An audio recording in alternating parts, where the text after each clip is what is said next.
Hello and welcome to the Essential Property Podcast with your hosts, Paul Samuda and Amanda Woodward.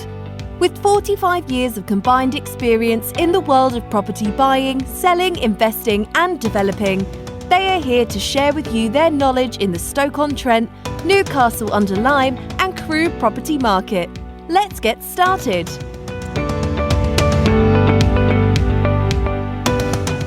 Hello and welcome to another episode of the Essential Property Podcast with your hosts Paul Samuda and Amanda Woodward. And today we're going to be talking all things HMO Council Tax banding. So earlier this week, the government has gone into consultation to get views on banding council tax for HMOs and the view that we should only have one council tax per property, apart from in very exceptional circumstances. Paul and I will share with you some of our experience on this subject or experience of others that we've come into contact with and just share a little bit more about some legislation in and around this subject. So Paul, over to you. Tell us a little bit more about what we've experienced or what we've learned, what we've heard on the subject of HMOs and council tax. I have to say, Amanda, when I read this, I was blown away. I had heard this was coming up in the background on the back of Michael Gove's levelling up and ensuring that parts of the country that aren't getting their fair share of equity and assistance, they're not being prejudiced. And this was a clear one. And I understand that some MPs in the background have been pushing for this to be a real thing. So definitely welcome this new legislation. It's going into consultation, which normally means it's a bit of a slam dunk, but you never know. I think the background to this is a little unclear. There's some confusing guidance and legislation from the Valuation Office, which has sole jurisdiction on valuations of property in the country. And what landlords had been experiencing or have been experiencing is that if they convert a house or a commercial dwelling to a small, medium or large HMO, they have been banded by the VOA as a self-contained dwelling. So pretty much treating it as if a room was a flat. And if you imagine in very simple terms, you're in the north of the country and you're charging £450 a month for a double room, and you now have to pay council tax as a landlord on each of those rooms. That's a third of the rental income going to council tax. Yeah. If you add that, if you charge that to the renter, i.e. they pay their own council tax, the renter will say, no, thank you, landlord, I'll go to one down the road where the council tax is included. So the strange thing, you had a situation where people that we both know have gone about converting a property, anything from a 4 or 5 bedroom property to a 12 bedroom property, and was saddled with this extra council tax. And one sad case, someone who I knew personally had to close the property company they set up, and they had personal guarantees, and it caused no end of problems. So the government has now appreciated that this could cause a housing problem, because it reduces the housing stock.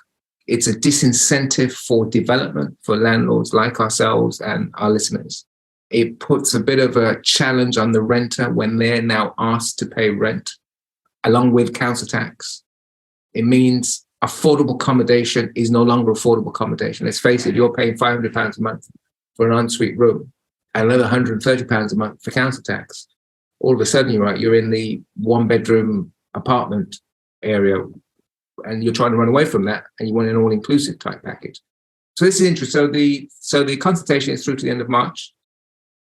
All our listeners that are HMO landlords should put their 2 pennies worth in, and they should write and give their feedback, say this is a good idea. There's a whole bunch of questions that they've asked with regard to, should there be a cutoff? Should there be a number of room cutoff? Is a 20-bed HMO the same as a 5-bed HMO in terms of its treatment? So very, very intelligent questions. And I don't have an immediate answer for that. My default would be, yes, it should be treated the same. But thinking it through, perhaps there should be a new banding, which I don't think there've been new bandings introduced for forever and a day. Perhaps there should be a commercial banding. A lot of properties are being converted from commercial to residential. Typically, commercial bandings for shops or small units are more than band-aid council tax for a building, but less than billing by the room. So maybe there's a halfway house for some of the larger commercial developments. What that figure is, maybe over 10, over 11, something like that. Not too sure. Be interested to see what the feedback is. But I think if you look at it in terms of promoting affordable housing throughout the country, maybe they should just have as a whole unit, just to make it affordable for people to rent. Because you've got to heat these places. And right now, heating these places, not putting a finer point, but we had a tenant that came from overseas and he contacted us, a couple of weeks ago and asked very politely by email if we could have the heating on from 7 p.m. in the evening through to 8 a.m. the following morning. Obviously we politely declined, but, this heating thing is a bit of a challenge. So the more affordable the accommodation is for renters, taking everything into account, I think it makes sense for it to be, doesn't matter number of rooms, just have one council tax as per. And that's a way of helping people out in affordable camp. Well, I certainly, think that all HMO landlords will be welcome in the news, because I think it is fair to say that some investors have backed off a little bit on some of the larger HMO projects for the fear that they may get the banding by the room. So not only have landlords been sort of leaving the market for a variety of different reasons, whether it be interest rates, whether it be the cost of utilities and the fear of potentially converting HMO and have council tax by the room. I think you mentioned something in terms of landlords leaving the market. Maybe we should incorporate this in this podcast. I know this is about HMOs, but we should talk about some landlords who are, fleeing rather than toughing it out. But, the core subject here is the HMO banding and what a positive thing it is for the environment. Just going back, it is part of the levelling up exercise, and there is a flip side to the levelling up exercise, and that's holding landlords more accountable, as if we're not accountable at the moment, where immigration officers, where health and safety specialists, where all these things, and the government wants to hold us more accountable. There's more rights for renters. There's a landlord register coming up. I don't think there's a landlord out there that wouldn't want a tenant register for these, some of these tenants that do take advantage. We've all experienced them. So there is a flip side to this levelling up agenda as well. And for those who are informed, know what's coming down the pipeline, which is going to make it tougher. So it's good to have some potential positive news for HMO landlords who are investing in upgrading existing properties and infrastructure. This thing could all be immaterial if, liking a wonderful area of Crewe, where since they bought in Article 4, how many developments have there been in this Article 4 area for Crewe? How many applications? Zero. And that's a good example where, they've taken sort of a sledgehammer to crack open a shell, where there's been zero development. So a couple of councillors are over the moon, but people haven't got anywhere to live. Rents have gone up as a result because there's no more development. There's no new money coming to the area to develop maybe rundown properties. So this is a good example of where, it's gone too far one way. Maybe the area was too wide. That said, you probably get a planning officer, or you probably get a councillor say, well, nobody's applied. Apply. We're probably going to be the first ones to put an application in for something at some point. I reckon 2023, we'll put an application for something and test the waters on behalf of our landlords. Well, I can't wait for our objections column of the planning application and see all of those objections. But if we do, then certainly that would be, great if we could overcome that and get another development through in Crewe. I would remember driving around the roads of Crewe from sort of the station down to Nantwich Road, all round CW2 and across to West Street as well.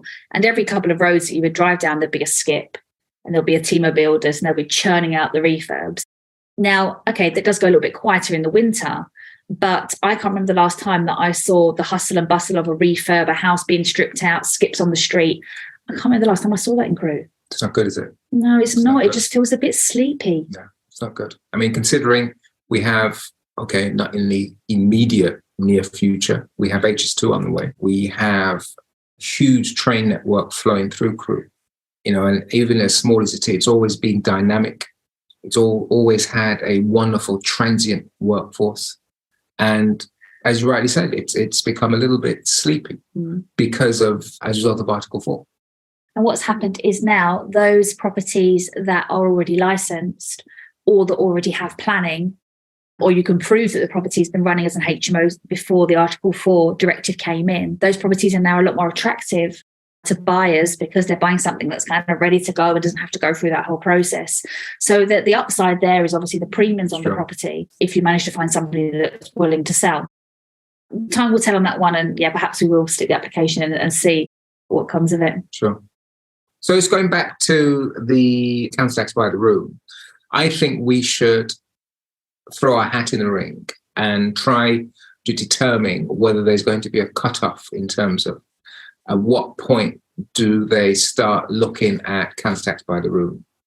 How large should the property get to before they levy that? Because I think, there's no free lunches in this world. I'm sure they're going to put a limit. What do you think that limit's going to be? Well, let me say one thing first. Yes, I think they should put a limit, but I don't think the limit should then it's council tax by the room. So it needs to be, yes, it needs to be a cutoff, but the cutoff to then do what? Maybe 2 council taxes or business rates instead, perhaps. Yeah, this is the government talking about. You're asking them to do 2 things at the same time. Because even let's say you have a 20-bedroom HMO and the cutoff is 20 and you've got like 21 bedrooms and then everyone's developments will probably be 19 bedrooms, I guess, at that point. Yeah. But, you wouldn't want 20 council taxes. That would still kill the deal. So, but to put our hat in or my hat in, I think they might go, I think it's under 20. I'm going to be a bit conservative and say the cutoff could be like 12 to 15 rooms. Yeah.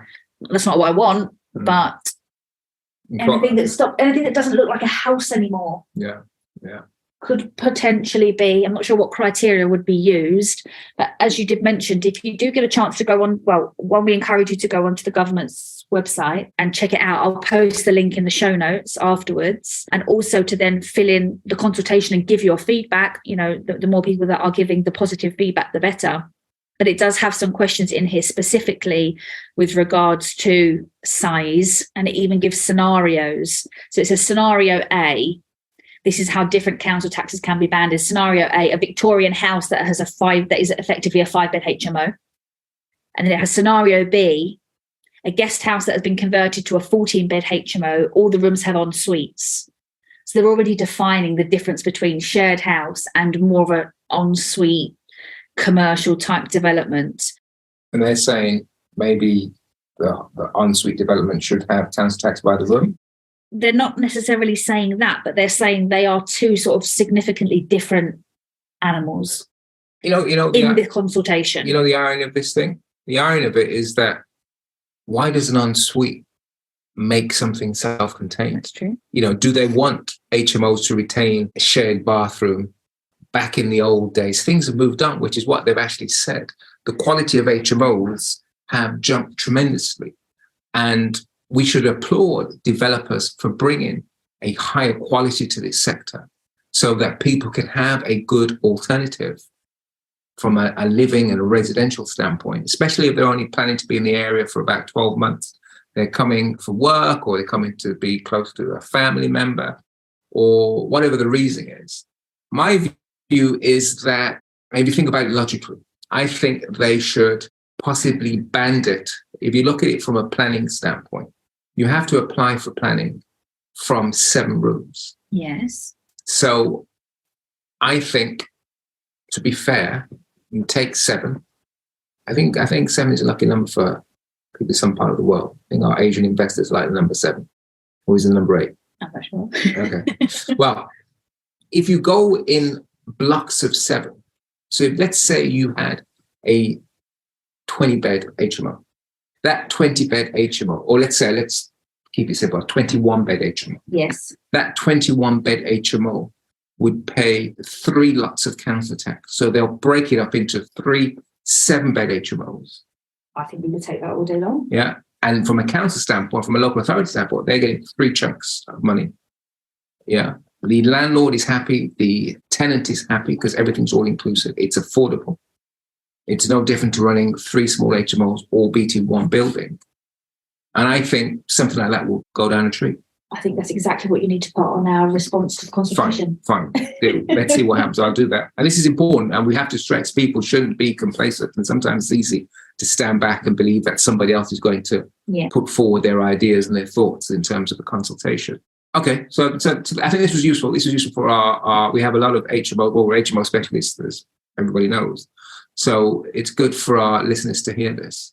But let's talk about people fleeing the nest, fleeing the investment and selling stuff up because it's got a little bit tough. Interest rates have gone up and energy costs have gone up. What do we really think about that? We really think that is a bad move. And Paul and I have a saying, we say that we're net buyers and that we're in the market for, as long as we can. And we're long-term thinkers and we take a long-term approach to property. So when people or investors are looking to exit, there's lots of different reasons, sometimes personal reasons, sometimes they've been in the market for a long time, so it's actually the perfect time to leave.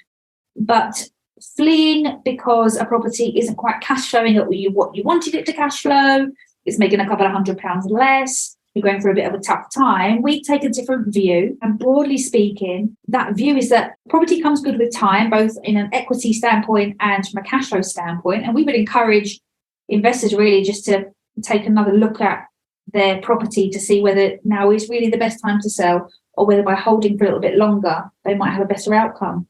What do you think? Here's the challenge. I think a number of landlords out there still hold the property in their names. Yeah. So there is an extra burden now being put on, starting from your mate, George Osborne. Not my mate. Who levied that tapering tax and stopped the tax relief. So all of a sudden, there is now a humongous tax burden on landlords to cope with. And when they, any smart landlord would have run the numbers with their accountant. And they've looked at it and they thought, oh my God, I'm losing money from a cash flow standpoint, which maybe I can live with losing couple of hundred quid a month for a year or two. But I've got to pay £5,000 in tax anyway. That's true. Yeah. And that's the bit, thinking it through, that's killing people. There's the bit of a lobby group put forward that want to help landlords out because of the extra tax burden. I don't think that's going to happen. I don't think it's that type of government. But I think that's the issue. The Section 24 that came in is now really, really biting. Philosophically, we are holders, we're long-term holders. And the people that are late in the market are probably feeling a little bit of pain. The people that have been in the market a while, I'll probably look back at it philosophically and say, you know what, we made good money before Section 24, when interest rates were low. I mean, there's a time, remember the financial meltdown in 2010, 2011, when interest rates came down from 5-6% down to 1.5%. A lot of landlords were saved by that and went on to make good money. So philosophically, notwithstanding Section 24, some landlords are thinking, yeah, we can ride this one out. But for the ones that came late to the party, this is looking like a very, very expensive investment. Now, I always say, when I sit down and do some mentoring with people, is that you've got to look at property in a long-term perspective. You have to look at property in a long-term perspective. You've got to do the numbers long-term. And long-term means 10 years. So you look at 10 years out and you say, okay, I'm feeling some pain now. Is that pain going to be here in year 2, year 3, year 4, all the way through to year 10? If that's what you believe, then you should get out. Mm-hmm. Yeah. If the pain is only going to be here for the next couple of 3 years, then there's an argument that you're going to have 7 years of reasonable growth, reasonable rising in profit from your investment, and the value of the property will increase. Now, the other thing that was thrown in the last budget the chancellor, the government's, they're a bit broke, they need a bit of cash. So they've got to raise some money. So they look at tinkering with the capital gains tax. Yes. And, tapering that away. So, you can't blame our fellow landlords for certainly considering selling, especially if they've been in the game for a long time. Our position, we've not sold anything. We have no intention of selling anything. And we're still looking to invest. But clearly we're buying through a company rather than in our own names. And we're thinking long term. We're thinking in 10 years' time, what will be the rent on a 2-bedroom terrace house, which is currently 500 in Stoke, maybe 550 in Crewe. In 10 years' time, what's that going to be? Probably in the order of £1,000, £1,200 a month. Yeah. And then look at the property value as well. I mean, you gave an example of why would you want to make, £3,000 a year in cash flow and pay £5,000 a year in tax? Of course, nobody's going to want to do that deal. However, do you think that at the end of the year, your property might have gone up in value, but might by more than £5,000? More than likely, yes. Or over the long term, will it have gone up by more than £5,000? So it's taking a slightly broader view, as you've just said. And you can also look at ways that you can boost the cash flow on a property. So if you've currently got a buy-to-let and it's not really cash flowing, or the cash flow is minimal, or you're paying a bunch of tax because you've got it in your own name, then you can look at alternative strategies. So, a 3-bedroom buy-to-let could perhaps become a 4-bedroom house share, boost the income that way. If you look at turning that over to SA, we've discussed on previous podcast episodes, whereby running that as SA could effectively wipe out or heavily reduce the tax element due to Section 24. So I always think there's always a way. There's always a way to do something. And if you end up at a complete dead end, then like you said, fair enough. Sometimes the only option is to sell. But I think it's time to exhaust every single option, different strategy, different way of calculating your numbers, looking for the long term. And I'd like to think that we're always going to see rainbow at the end, or we certainly hope we will, and to stick and ride it through. Yeah, I think you're right. And I think if we look at some of the properties that we manage for landlords and some of our own, while the costs of owning those properties have risen and running those properties have risen, so have the rents. Correct. So have the rents. And, rents are a variable. I'd like to think this country is not going to ever bring in rent control, but never say never. But I think the rents have risen in line with demand. Article 4 has reduced the supply of property, increased rents. Landlords exiting the market for whatever reason means less supply, increased rents. Uncertainty in the economy means more people want to rent. That drives rent prices up.